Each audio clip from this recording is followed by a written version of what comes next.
Welcome to Go 7 TV. 雾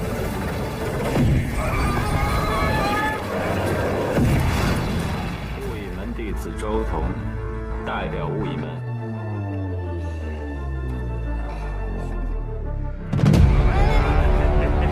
大哥多，可惜了。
大不了手啊！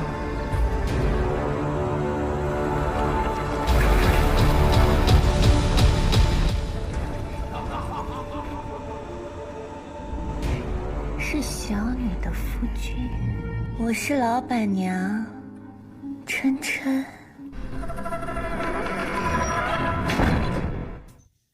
Cerita berawal di kedai bajau ketika dua pencuri yang tengah singgah mendapat sambutan dari seorang wanita cantik. 是老板娘。 Rupanya wanita itu tak sendirian.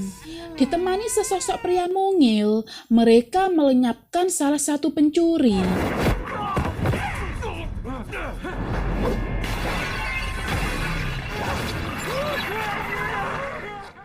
Keadaan semakin memburuk ketika siluman ular muncul dan mengeluarkan sesuatu yang mengerikan, kemudian merasuki tubuh si pencuri tersebut.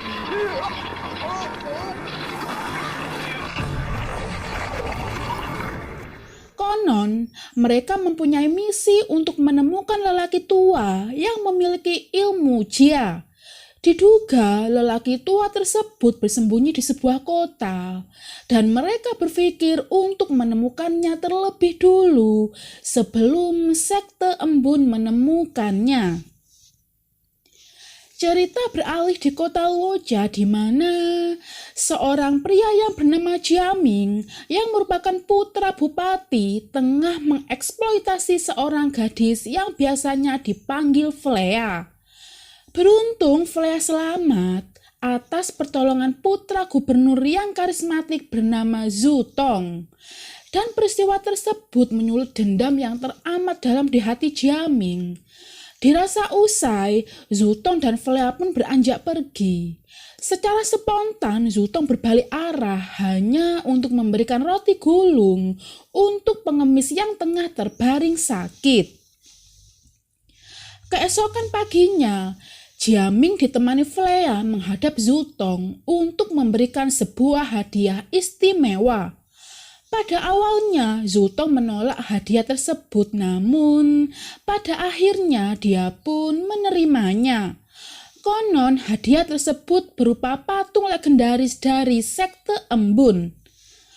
Keesokan paginya, Zhu Tong yang merupakan penjaga kota memutuskan mendatangi kedai bajau untuk menangkap pencuri lampu berlapis emas milik kaisar.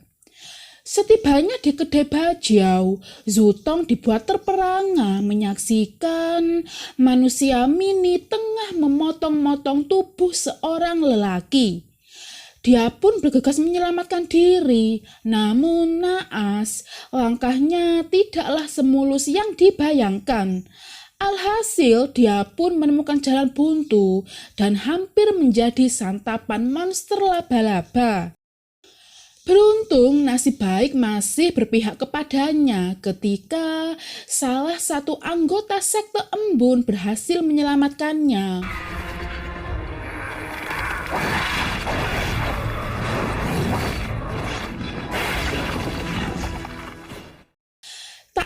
kehilangan buruannya, pemburu siluman itu pun mengeluarkan ribuan mantra untuk melenyapkan siluman.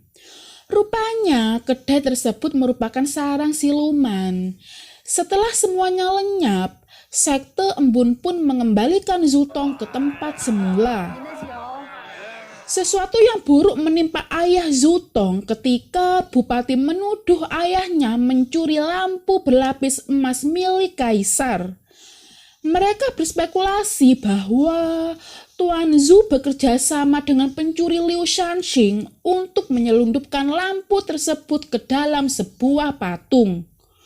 Zutong yang baru saja tiba tentu saja tak habis pikir dengan apa yang menimpanya, apalagi harus melibatkan ayahnya yang tidak tahu apa-apa. Keadaan semakin parah ketika Jiaming berhasil memprovokasi petugas setempat, sedangkan ayahnya berhasil menempati jabatan sebagai gubernur menggantikan ayah Zutong. Tanpa belas kasih, Jiaming mengkomando anak buahnya untuk menghajar Zutong. Namun tak disangka, Zutong tiba-tiba menghilang. Rupanya, Flea yang menyelamatkan Zutong dan membawanya ke tempat persembunyian sekte embun. Gadis yang mereka pikir lugu dan polos ternyata memiliki sihir dan bagian dari sekte embun. Keputusannya menggunakan sihir untuk menyelamatkan Zutong tentu saja tidak dibenarkan oleh yang lainnya. Dengan memohon belas kasih, Flea berharap saudara-saudaranya bersedia menyelamatkan Zutong. Setelah Zutong berhasil diselamatkan, dia bersembunyi di sebuah rumah yang di dalamnya terdapat pengemis. Karena iba, dia pun memberikan seteguk anggur untuknya. Mereka pun duduk bersama dan terlibatlah obrolan singkat. Merasa kedinginan, pengemis itu pun meminta Zutong untuk menghangatkan tubuhnya di dekat api. Setelah diam sejenak, pengemis itu pun berubah wujud menjadi patung dan melebur. Beberapa saat kemudian terdengarlah sayu-sayu suara pengemis tersebut dan muncullah lelaki tua berjubah putih dengan tubuh yang mengambang. Tanpa basa-basi, lelaki itu pun memberikan ilmunya untuk Zutong. Konon ilmu tersebut bernama Jia yang selama ini diburu oleh para siluman. Setelah menerima ilmu dari pengemis tersebut, terjadi perubahan dalam diri Zutong, di mana dia bisa begitu meringankan tubuhnya dan menggerakkan benda-benda di sekitarnya. Dengan sihir dan kekuatan baru yang dia miliki, Zutong segera memacu kudanya untuk bergegas menyelamatkan ayahnya. Dan tibalah dia tepat pada waktunya sebelum Algojo mengambil nyawa ayahnya. Aksi baku hantam melawan sejumlah prajurit pun tak terelakkan. Setelah mendapatkan tikaman yang begitu banyak, mungkin orang pikir Zutong akan tewas. Namun sebaliknya, dia tetap hidup. Melihat Zutong memiliki mantra yang berasal dari sekte embun, perempuan putih yang melihatnya lantas berubah menjadi ular raksasa dan berusaha melumpuhkan Zutong.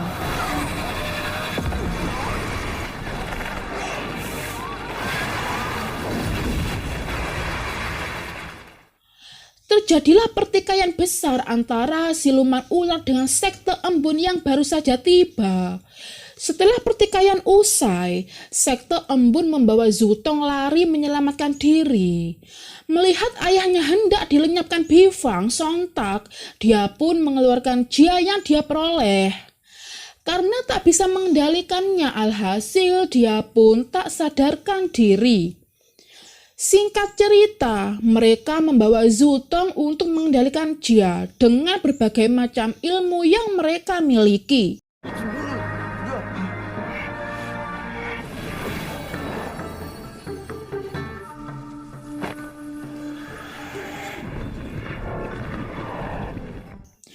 Setelah babak belur mempelajari ilmu yang mereka berikan, Zutong pun dapat bernafas lega ketika dia berhasil mengendalikan jia dengan ilmu-ilmu yang mereka ajarkan. Dirasa berhasil menguasai Jia, alhasil secara diam-diam Zutong pergi menemui Jiaming untuk balas dendam. Dengan hati yang dipenuhi amarah, Zutong berusaha melenyapkan Jiaming. Namun Zutong bukanlah raja tega. Siluman ular yang melihatnya segera menawarkan bantuan untuk melenyapkannya. Jiaming pun tewas di tangan siluman, begitupun juga sebaliknya. Siluman ular lenyap di tangan Zutong. Entah apa yang ada dalam pikiran Zutong, tanpa pikir panjang, dia segera menyerang Bifang. Raja siluman itu tentu saja tidak bisa dikalahkan, dan itu semakin mempermudah Bifang untuk merebut Jia yang dimiliki Zutong. Setelah berhasil merebut Jia, dengan mudahnya Bifang hendak melenyapkan Zutong. Bersyukur Flea segera tiba menolongnya, meski Flea harus kehilangan nyawanya di gendongan Zutong. Setelah berhasil menguasai Jia, dengan mudahnya Bifang membuka segel yang mengurungnya selama 800 tahun dan memporak-porandakan umat manusia. Untuk menghentikan aksinya, sejumlah sekte embun bertarung mati-matian untuk melenyapkan Bifang. Meski kekuatan mereka tak sebanding dengan Bifang, namun mereka tidaklah menyerah begitu saja.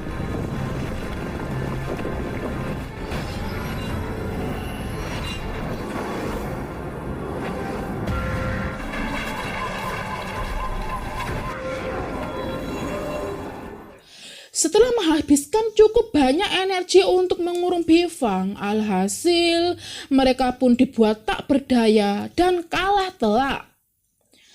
Di lain pihak, Zutong yang sudah tak memiliki Jia berhasil memperoleh Cimen yang adalah kekuatan yang sama seperti Jia. Dengan membentuk bola api, Cimen bergegas menyelamatkan sekte embun dari cengkraman Bifang. Setibanya di hadapan Bifang, Cimen berubah wujud menjadi Zutong dan menghabisi Bifang dengan ilmu yang sudah diajarkan oleh masing-masing gurunya.